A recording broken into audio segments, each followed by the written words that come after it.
भरत आणि सुमित्रेला लक्ष्मण आणि शत्रुघ्न. रामाचा जन्म चैत्र महिन्यात झाला.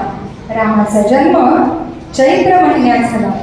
भर दुपारी 12 वाजता सूर्य माथ्यावर म्हणजे डोक्यावर असताना तांडूला गोंडस बाळ असा राम जन्माला आला.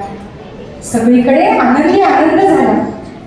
सगळे आनंदाने गाऊ लागले, नाचू लागले. यावेळी एक गंमत झाली बरं का. काय गंमत झाली बघूया आपण.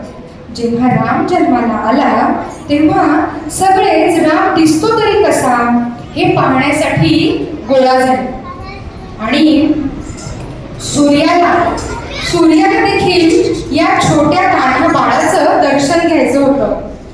असं म्हटलं जातं की श्रीराम हे विष्णूचा 7वा अवतार आहे. मग या तान्हुल्या बाळाचं, या बालरामाचं दर्शन सूर्याला देखील घ्यायचं होतं. मग सावळा सुंदर बाल